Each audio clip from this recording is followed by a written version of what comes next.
be available after 4 p.m. today, following that 365 days a year. Sometimes,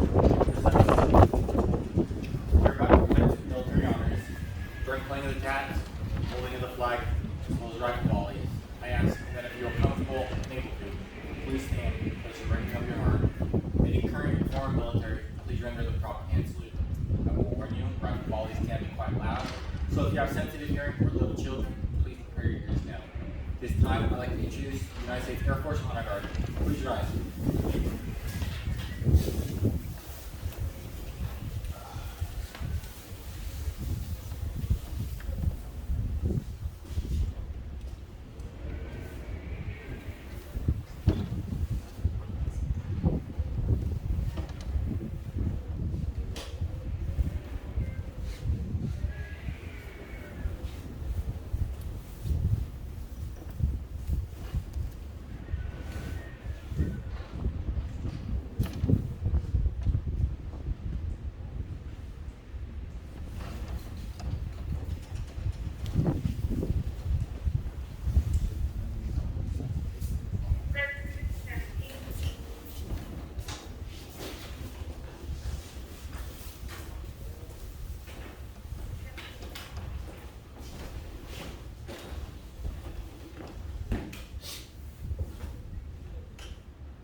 Stand by for volleys.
Please be seated.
At this time, if anybody would like to say a few words, the floor is open.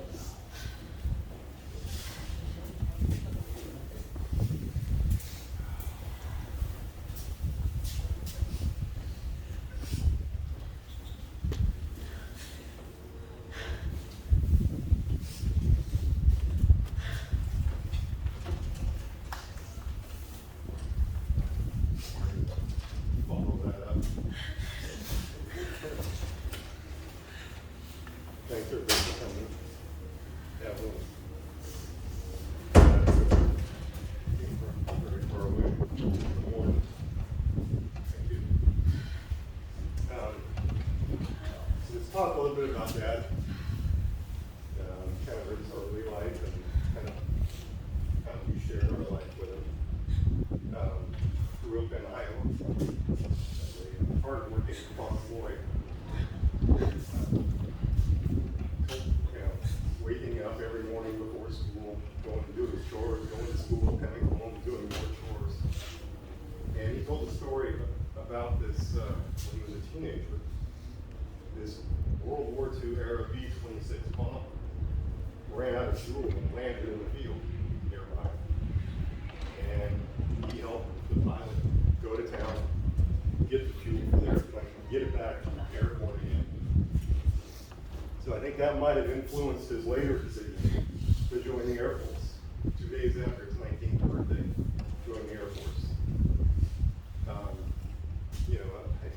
I don't think he wanted to live the farm life anymore. I think that might have been a little too hard. He thought maybe fighting war would be better than working on a farm. So he joined the Air Force. 1 week later, received his draft notice from the Army. I think he thought he lucked out and didn't get drafted in the Army. Jerry can attest to Army life. Jerry's another warrior. Served in Vietnam. And definitely. A few years later, moves to transfer to South Carolina. Meets my mother, and hear stories about that too. About kind of when he knows what he wants, he goes after it. He meets her, and she's on a date with some other guy, and he decides he's going to sit in between the two of them. So, and then there's another good story about that. I don't know if it's something I should share. Go ahead. So he invites her to go dance. And she turns it down. He says, well, that doesn't matter, I need to go take a pee anyway. So, but that was his sense of humor. So again, that was 1962. You guys were married. Tony and I were born in South Carolina, 63, 64. Shortly after that, Dad went to Vietnam. A place he probably never joined the Air Force. He probably never heard of Vietnam. But he was there in the early 60s, this 65. And he worked on the O-1 Bird Dog forward air control aircraft. And that's on this hat. I remember buying this hat for Christmas and birthday one time. After that, he never took this hat off. He's got 2 more. Never took this hat off. He was so proud of that. But he was in charge of aircraft maintenance, making sure those things were airworthy. He actually had to go and retrieve down aircraft and bring them back to the base. And he also tells stories of sometimes they would retrieve these aircraft and they wouldn't make it back to the base. He says that a number of times he had to actually crawl out of these aircraft after they had crashed, crawling out of the jungle canopy just to get out of the aircraft. But he was very proud of the service there. You know, he told stories again about coming back and landing in San Francisco and the way that they were treated back then. But he was so proud that every time he wore that hat at a restaurant, for breakfast, at a bar, whatever, somebody would walk up to him and buy him a drink or buy him breakfast. And that made everything worth it. 3 times out of 5, I get my dinner paid for the week sick. And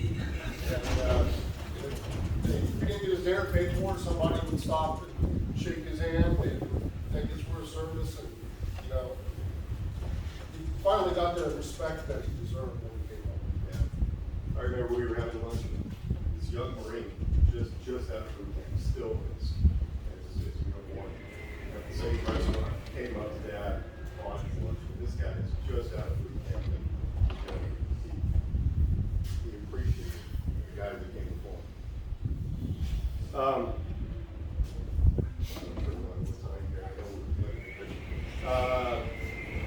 Just Tony and I, you know, our life with Dad early on, we were military brats, so we traveled all over. We got to see a lot of neat places, you know, in Germany and most of all the rest of the country. You know, back then it was kind of tough to change in school every year, especially when you're kind of a shy kid like I was. And it was hard. You know, every few years we're a different place. You know, always a new kid in class. But looking back on it, I wouldn't change it for the world. We had a lot of good experiences, saw a lot of different places, and kind of molded us the way we are now. I kind of resented that life until we moved to Alabama. Those people had no idea what the rest of the world was about, you know. And we were just moved from California to Alabama. And kind of the first thing they said, "You're from California? Do you surf every day? How many rock stars do you know?" I know them all.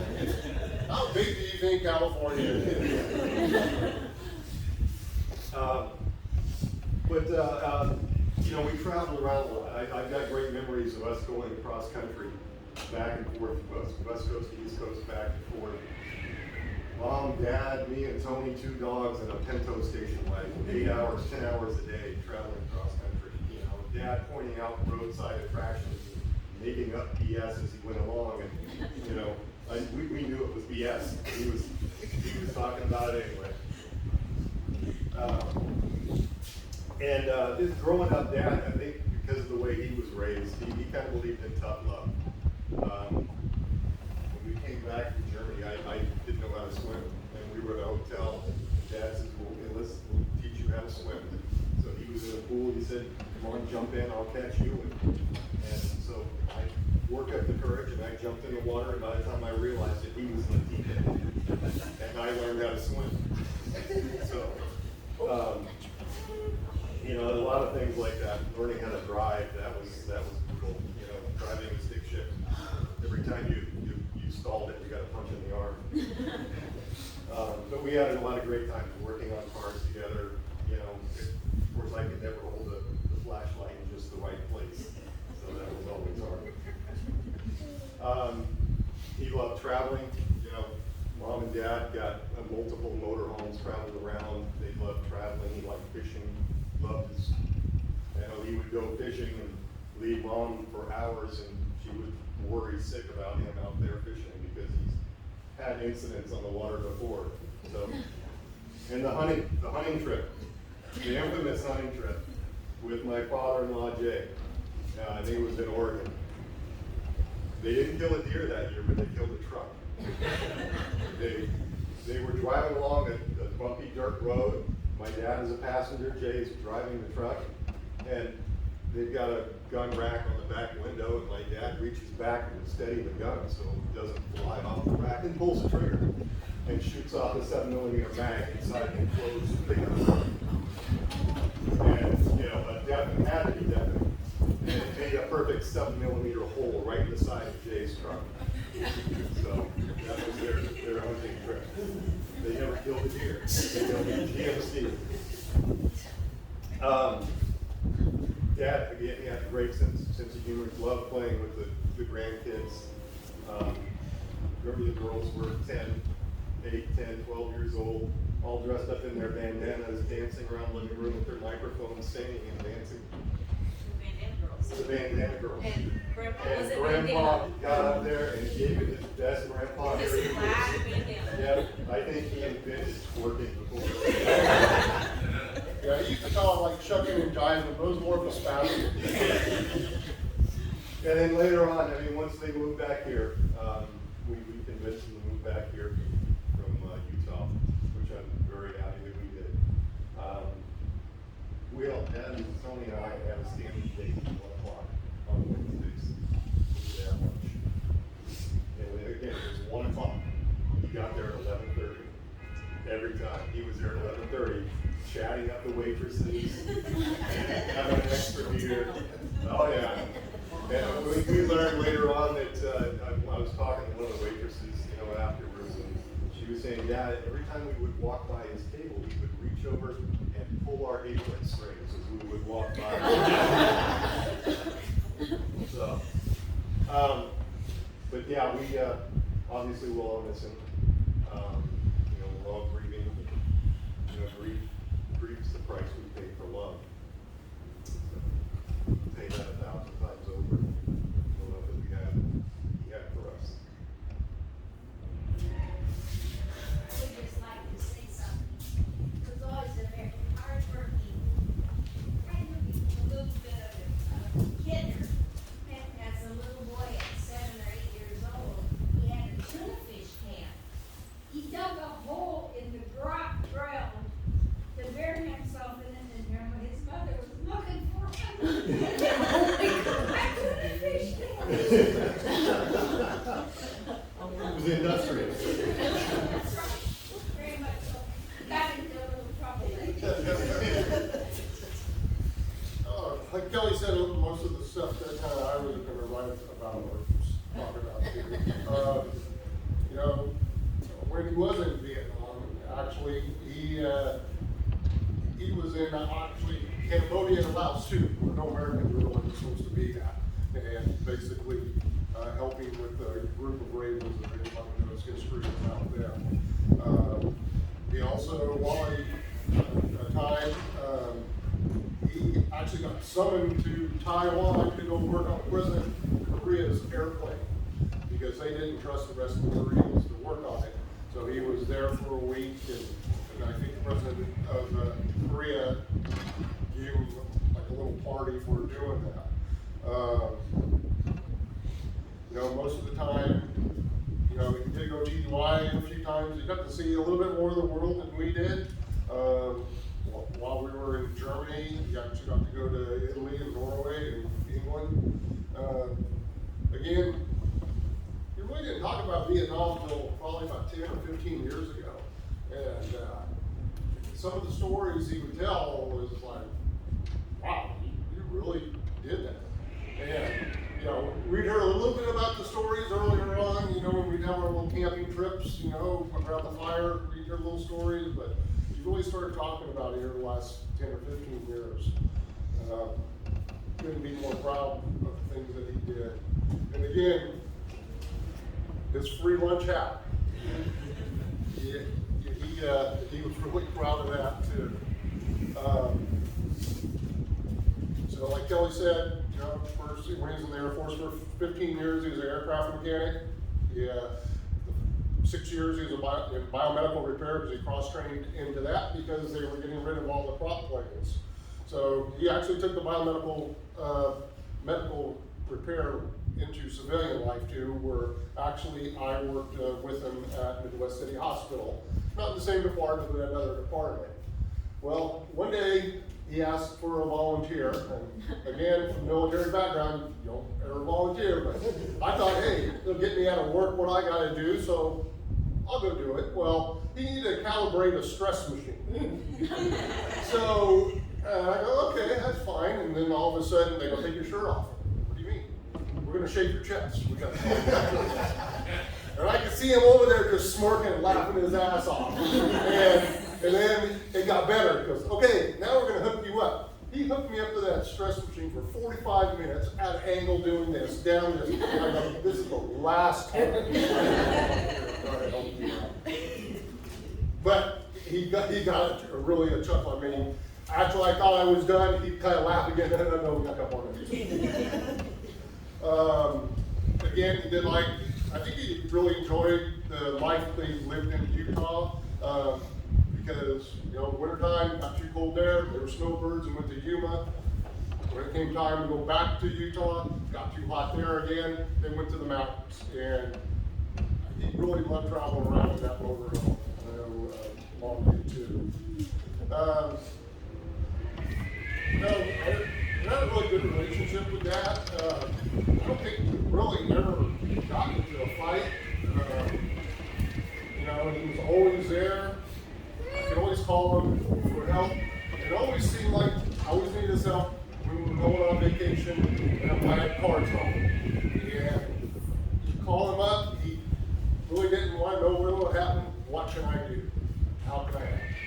And then, again, I mean, one year we had car trouble going to Hawaii for work, and he basically drove down there to go get my car towed, get it repaired while we were off in Hawaii. So when we came back, I had a working vehicle. Again, another little quirk he had, when we'd go to restaurants, we'd go to a Mexican food restaurant, he would speak German. We'd go to a Chinese food restaurant, he'd speak Spanish. You can see where this is going. And again, you know, like I said, things I'll miss is like that little happy dance he tried to do. And again, another thing I'll miss is answering the phone and hearing, hello, it's Pop. So, anyway, he will be missed.